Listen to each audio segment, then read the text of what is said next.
Hello everybody and welcome to another video tutorial. Now in this video tutorial I will be drawing Acala, which is one of the Japanese gods, essentially, more Buddhist related. Now for this image I was using obviously a lot of reference and I was trying to get a feel for the style of the image, because this type of character essentially has a very specific style that's normally interpreted in the drawings and the portrayal of this character. So I did want to capture that. Now, the initial sketch that you see me working on right now, I'm trying to keep it fairly similar to what I'm seeing in my reference material. Once I have this information, I go in afterwards and I actually add a secondary layer in which I essentially redraw the character design that I had just worked on and change up the pose to make it more interesting. Because although I'm trying to follow to a certain degree the style that's in my reference material, I don't want to copy it 100% either. So it is very important that I reinterpret this design. Now I do try to keep the proportions that are similar to the character, and I was looking at some of the actual descriptions of how this god was especially supposed to be portrayed. So in comparison to my reference dictionary, I'm going to assume that there's a couple of different variations of this character, because in my reference material it was showing me that the character had 2 arms, but in my actual dictionary, where it has just the information, it was telling me that the character actually had multiple arms. So I'm assuming that these are 2 different interpretations of a similar god, if not the same one.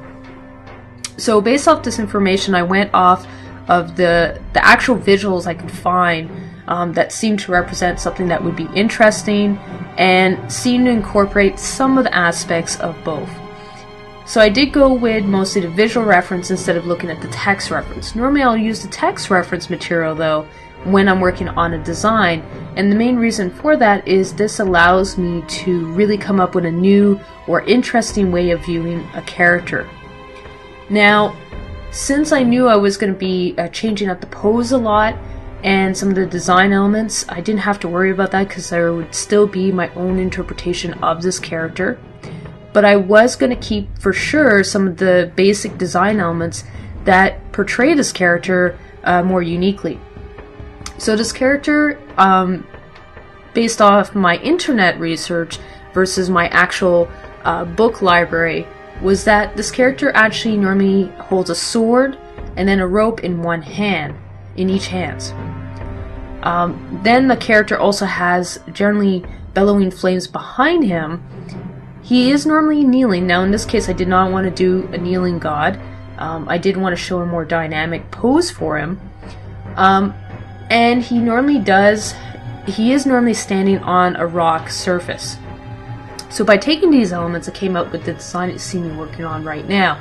So right now I'm actually adding some of the clothing materials. I've already worked out some of the body, and I'm keeping the clothing material more abstract, because once I start adding in that information, the human eye will actually start filling it out for me. The main focus is normally the upper body, where the most movement is, and the face. So keeping those into account, I knew I didn't have to add as much information in order for it to read correctly. Also, I had darker and more finished lines on the part that's facing the viewer more closely in comparison to the part of the body that's further in the background. So I've toned down those colors. I kept them toned down for those elements because as things recede, they tend to fade and they tend to have less contrast to them.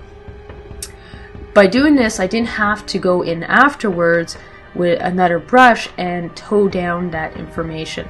Now you will see me, and I don't actually end up filming this portion, I will actually go in and add very bright effects to the background elements to really show the magnitude of fire and the heat that's being emitted by it. Because it is a giant wall essentially of flame, and I really want to show the amount of heat that is present. Just working on the other arm right now. And you will actually see me reduce the size of that hand as I've drawn it to more closely reflect the proper proportions for the character. I'm just working on the neck piece. I will be starting to work on the head very shortly. Now, as I'm working on the head, you will notice that I keep most of that information, once again, a little bit more loose, and I'm just hinting at the information.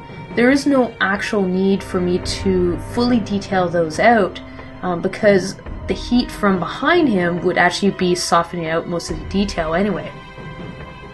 Just adding a hand in the foreground. Now, since I do intend to add some glowing effects to that sword, I did detail out the initial information, but I'll go in afterwards with a color dodge or a linear dodge additional layer to really help emphasize those colors. Now, I really want to show the frown because this character is generally depicted with having a very, very angry face to him. And as you can see, this is the final illustration. I've added some smoke effects, some spark effects to really help showcase the heat that's going on behind him. So I hope you guys enjoyed this video, and I hope to see you guys soon. So thank you and take care.